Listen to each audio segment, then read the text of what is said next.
Hello, beloved. I wanted to give you a intro message to Demonology because recording, editing, and producing this video has been very difficult. It's taken me a while to do, and I didn't get nearly as much said in it as possible, so I apologize in advance if it seems very jumpy. I do plan on making a whole separate demonology video whenever I learn more and I have more time. That way I can go more in depth with the study in general rather than just doing a brief run through. I just don't feel like I gave it a good minute of its time, if that makes sense.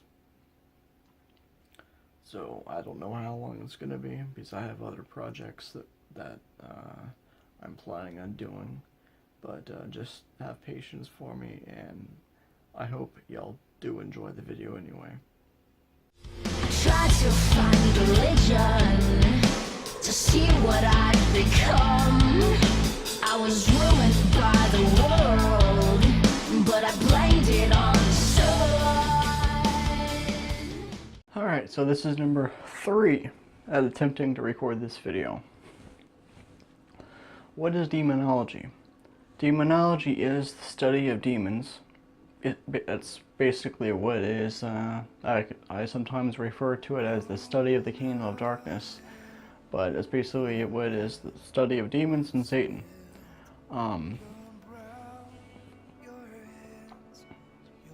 That's the most general way I know how to put it.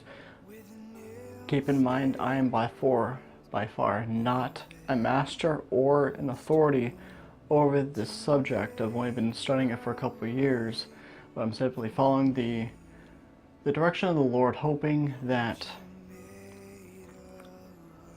the knowledge I have that the Lord has guided me to will help whoever you are watching this video, help you on your walk, and help just show you different things of what's going on. And keep in mind, I barely scratched the surface. There's many different aspects and different ways you can take this study. What is the benefit of studying demonology? One of the main benefits I know of is that I actually believe all Christians should have a very basic idea and knowledge of demonology, and that would cover, like how demons work, what is a demon, where they come from, how they work, and how they infect us, influence us, and all that stuff. Christians can take the basic knowledge and use it against the kingdom of darkness. Anything that we find out about of our enemy can be used as a weapon against them. And also combine that with the prayer life, the strong prayer life that we're supposed to have, and that we can be a very powerful weapon against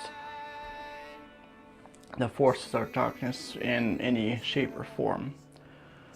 And actually, the study of demonology is supported in the Bible. It doesn't say in whatever scripture the study of demonology is supported. No. But here's the thing.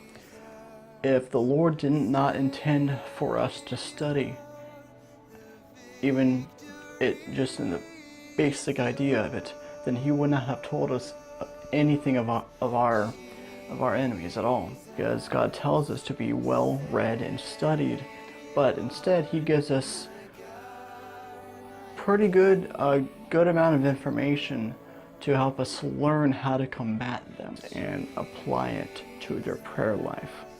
Once we know how they work, we also find their weaknesses, and then we can take that and combat them, because their weakness is our prayers. At the same time, their strength could also be our prayers, because if we don't know how to pray, or we pray selfish prayers, that is their strength, because our prayers aren't doing anything against them. An additional benefit of studying demonology is learning how the tactics and how demons work, not to mention what they are, and use that to resist them. There is no better way of being able to resist demons and the forces of darkness than learning how to, by either studying demonology, and believe it or not, even if the Lord doesn't specifically tell you it's that you are studying, the Lord shows you certain things of how to resist unclean spirits, demons, whatever you want to call them, in your waking life, to get closer to Him. Believe it or not, you are studying demonology in a shape or form. Some people, the Lord has them go even further in the study of demonology than others. Most Christians only have the basic idea, the basic concepts. That way they can take that knowledge and use it as a weapon. Again, I say it again. But others will, the Lord has specifically chosen, like many other things, that the Lord specifically chooses people to go further than other people do. Additionally, whenever we are studying this stuff and learning what not to give into demonic powers, we are learning that to not open those doors, or we are learning to close those doors.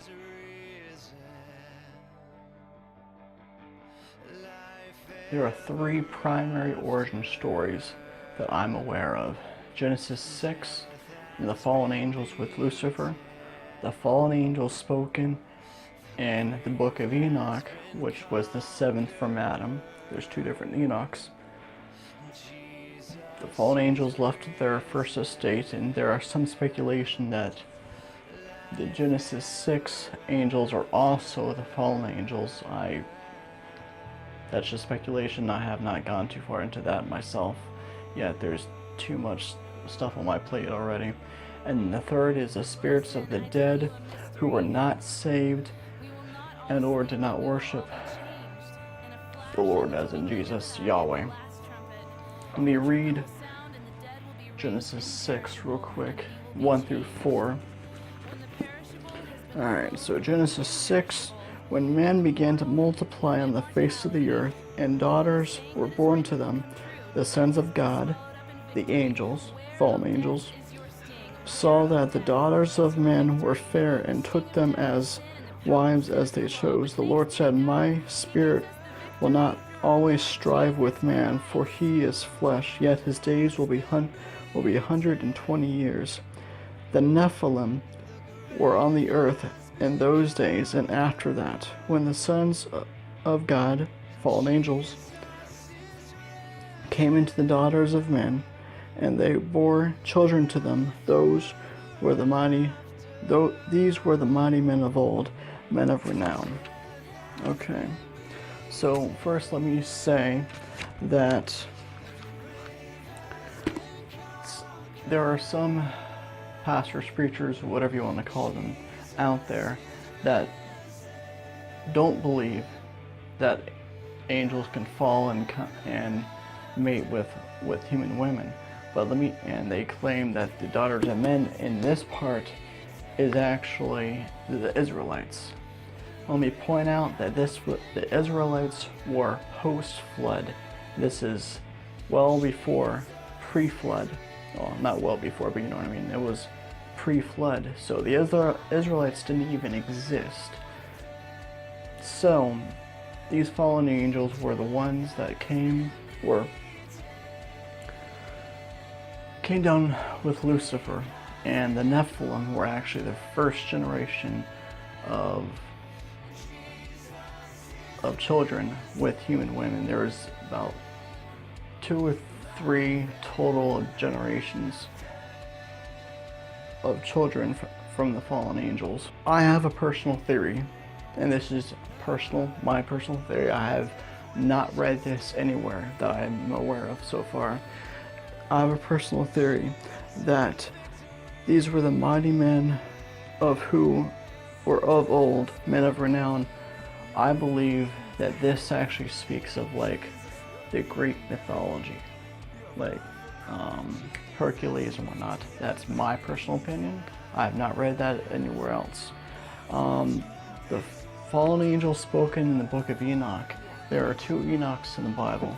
One that's the seventh from Adam, and I believe the other one is the sixth from Cain. The one that this is spoken of is the seventh from Adam, which that specifically says that in the book of Enoch, along with Jude. It says the seventh from Adam, and these fallen angels, it says that they left their first estate, which means that they were originally watchers over the earth. They had specific jobs over regions, and I think jobs. It's been a while since I read Enoch, but that they left their first estate. And again, some people believe that these fallen angels, the fallen watchers, that's what they're called in Enoch, the watchers. There are some speculate that the watchers are also the fallen angels that fell with Lucifer. I do not know. Alright, with mentioning the giants, which were also the Nephilim, there are many stories in the Bible, but I'm just going to name a few, just because I don't have the time. Alright, so just to name a few: Joshua and Caleb, who were spying out, investigating the Promised Land. They came back with reports saying that there were giants in the land.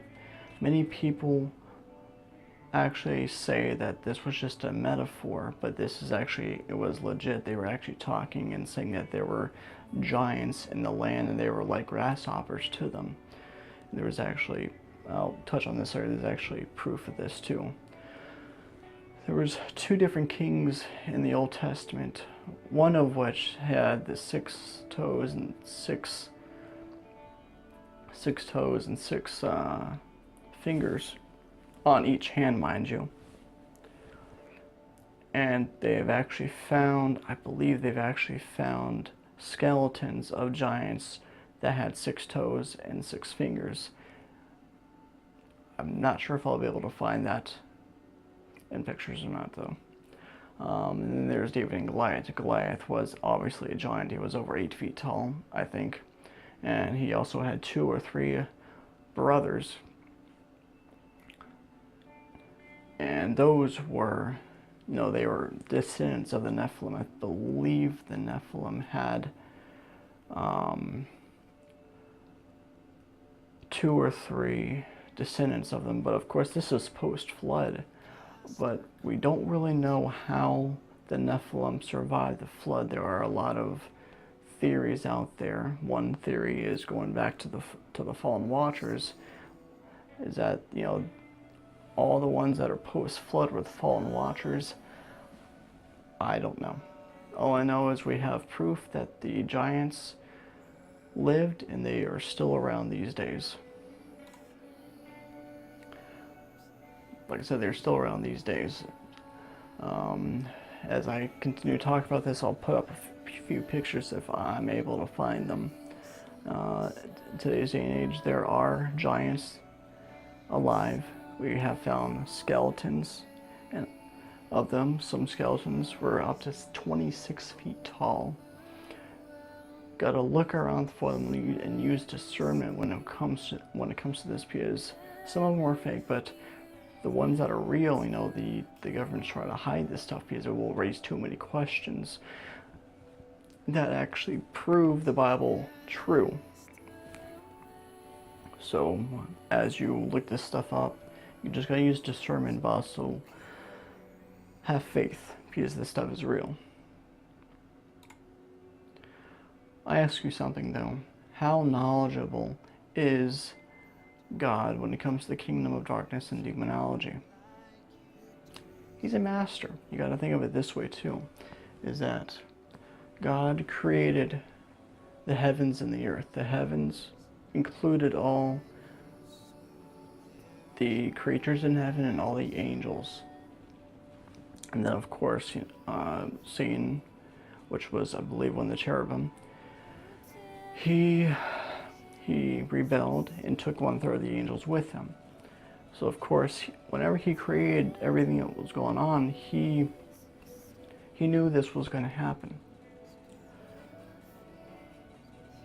So how else would Jesus have taught everything in the New Testament and in the Gospels if he didn't know their weaknesses and everything like that? Because remember, everything that Satan does, it's to try to counter God and his plan, but also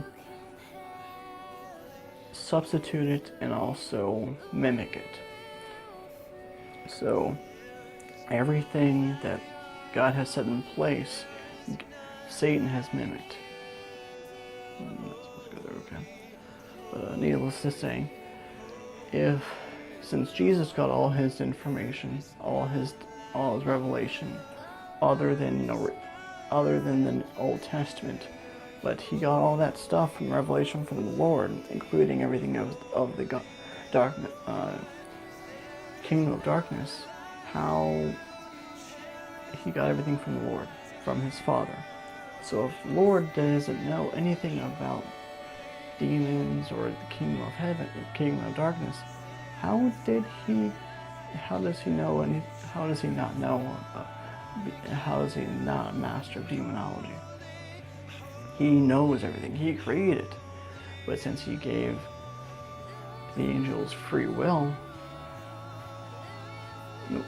because he wanted to give everything a choice to love him and not just be forced to love. So he knew this was going to happen.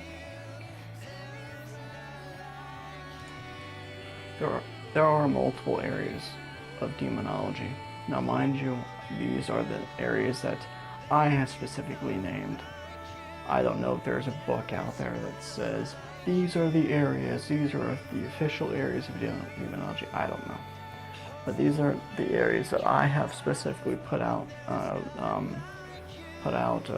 named myself as the stuff that I'm slowly going through. There's Deliverance, which will be gone over later, and in the next video, Exorcism, which can be related to Deliverance. There's witchcraft, demons, fallen angels, and those are just to name a few. And some of those will also be gone over later too. I could not find a pictorial hierarchy for the kingdom of darkness, so I'm just going to have to give you one vocally. And here's the most basic one I've been able to find. Satan was among the highest kingdoms in the kingdom of heaven. He was not an angel. An angel is actually more of a title. I believe he was a cherubim. I could be wrong though. So, since he rebelled, took 1/3 of the angels with him. There are the fallen angels, which can manifest flesh. So obviously, the fallen angels of Satan can manifest flesh, but also God's angels can manifest flesh, and we've seen numerous stories in the Bible, and I believe we've heard numerous stories online where people swear that this person was an angel, or there's stories in the Bible, yada yada yada. Angels, the kingdom of darkness can also manifest flesh. There are the high-ranking demons who control the larger regions of the world, countries, continents. Then there are the lower-ranking demons who control the smaller regions, counties, cities, that kind of thing. But then there's even the lower ones who are always trying to take habitat inside our bodies, and this will be gone over later too. People are freaking out on me, I can guarantee you right now. They're trying to get into our minds, open those doors. That's why we have to be mindful of this stuff. And eventually they're also trying to possess us, which we are always having to be taught how to fight against this stuff. Okay, and like I said, there's also the demons that are trying to enter and possess our body. Fallen angels would be tortured if they tried to get into our body because they are just too big. So fallen angels cannot possess us, only demons can. And the demons have no reason. Fallen angels have no reason since they can't manifest flesh.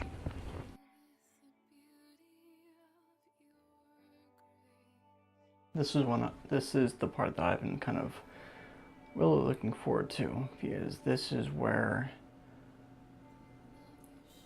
we can take all the knowledge and how they work and apply it. But this also requires a relationship with the Lord, because without His help we could not do this. Without Jesus, there is no way for us to be able to take the authority over them and find out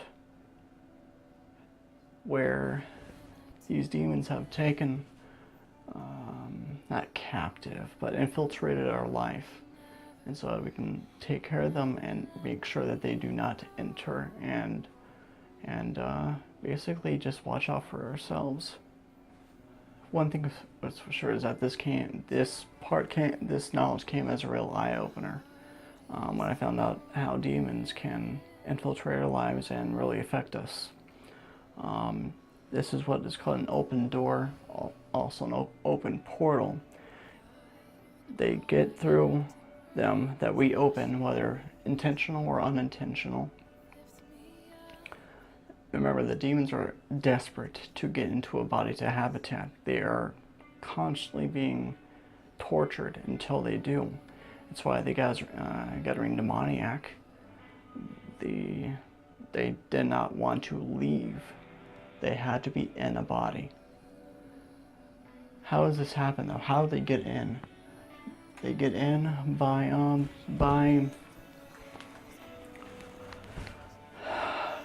open doors. And when I say open door, it's like a spiritual door. By something that we open in our lives, whether we know that we're doing it or not. To name here, just for several in a list: giving into temptation, sinning; giving into anything that is not of God; believing a lie that was put into your head; outright sinning, period; using an Ouija board. Oh my gosh, I cannot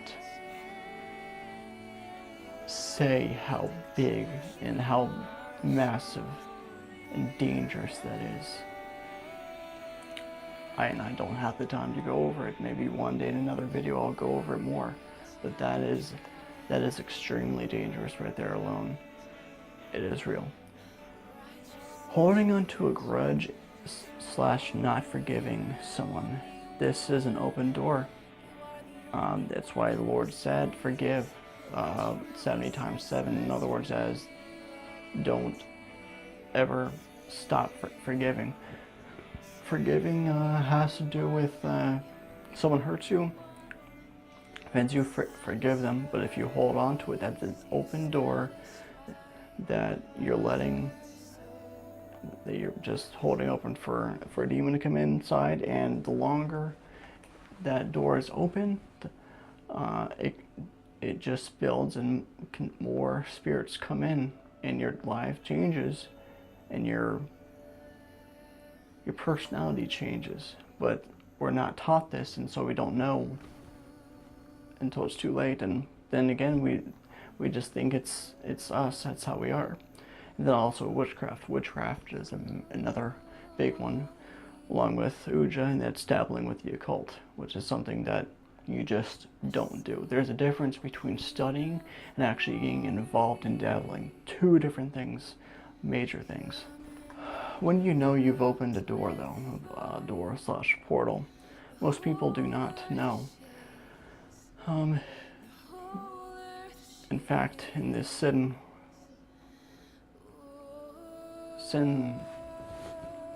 world, we are just so used to seeing everything as it is. We don't even know what a sinless person looks like. They are so few. But if you can actually read the Gospels over and over and over again and kind of get the good grasp of how Jesus was, and then apply it and kind of say, okay, this is how Jesus was whenever he was on earth, and apply it to someone, you'll see a major difference. And that is actually how someone is supposed to be like, and that's actually how someone who has no demons in their life, is completely sinless, is supposed to be an act. But for those who are still early on, the one, okay, let's say you're like 30 years old or something like that, and you've never done a certain thing before, but suddenly you just start acting like a certain thing and you don't know where it came from. And it's not a good thing. Most likely it's because you opened a door without even knowing it, and it's changing you, and it's not a good thing. That is one of the signs that you have a door open and that either a demon is trying to get into your body, or it's trying to get into you by you continuously allowing it to go through that portal, that door that you have opened for it. There is one way to know if you do have an unclean spirit, a demon inside your body, is if you feel compelled to do something and you just cannot resist. For instance, you're trying to quit smoking, but you feel absolutely compelled to do this, like you cannot resist it, period. Like you feel like you're gonna die type thing. You cannot resist it, period. You have a demon inside your body. I'm not saying that you're possessed. That's a whole different thing, which we gone over in the next video. But you have a demon inside your body because smoking is opening a doorway.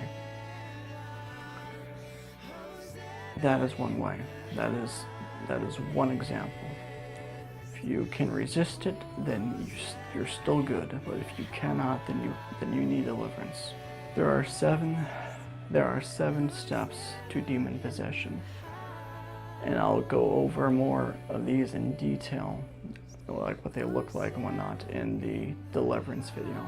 But first, there's regression, repression, suppression, depression, oppression, obsession, and possession. And again, I will go over those in the next video. I urge you to be careful though. If you do feel it's time to start studying this topic, be extremely careful, and just careful in general, because there are so many things that the enemy has lied to us about that are actually godly. It is very common to mistake something as demonic, but it's actually of the Lord, it's actually godly. This is because the normal church these days, currently as it is, I'm not saying future, but currently as it is so ignorant to what the Bible says that someone could actually be doing something that's of God, but they call it demonic because they have no clue. They have never seen it before, so again, anything that they see, they're fearful of, and they call it demonic. Be extremely careful with that. If you do feel that you are being pushed into something, seek the Lord, and then ask the voice that's speaking to you who it is of. No demon that's speaking to you will ever say that it is of Jesus. Ever. If it is of Jesus, you're good. Just be prayerful and continue on. That's the best piece of advice I can give you. I hope y'all enjoyed the video. Stay tuned. I'll be uploading Deliverance in the next few days. Like I said in the intro, the Demonology and also the Deliverance had been difficult for me to do, but that also tells me that I'm doing something right. Until next time, love you, stay safe, and God bless.